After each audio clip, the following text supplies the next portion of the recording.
Nul n'est prophète en son pays. L'histoire l'a toujours démontré, le temps l'a toujours attesté et les faits l'ont toujours confirmé. Plus on est loin de chez soi, plus on est porté à gagner davantage en estime, en grandeur, en honneur, en respect. D'où l'expression « nul n'est prophète en son pays » pour dire que l'on n'est jamais autant reconnu chez soi qu'à l'étranger.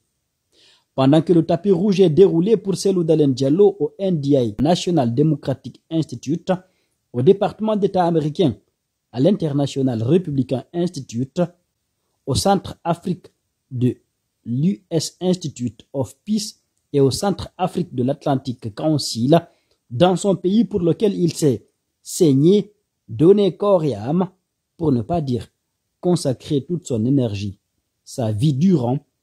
Il est la cible de l'extrémisme politico-ethnique cultivé par un clique de haineux.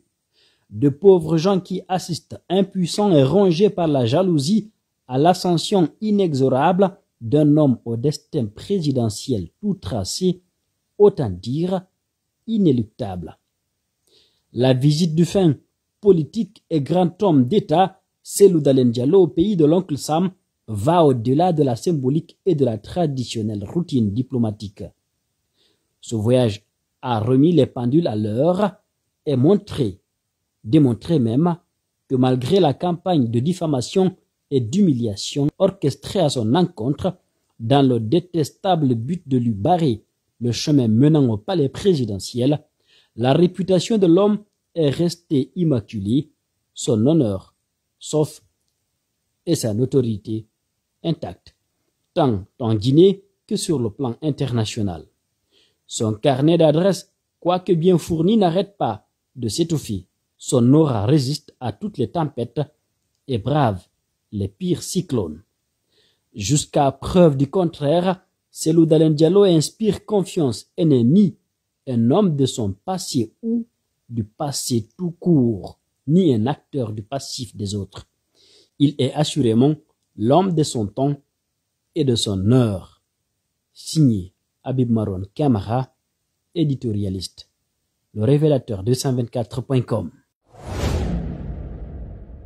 Boubacar Diallo alias Grenade vient de dévoiler le deal qu'il avait signé avec le pouvoir d'Alpha Condé pour obtenir la grâce présidentielle en juin 2021, alors qu'il purgeait une peine de 10 ans de prison, dont 5 ans de sûreté.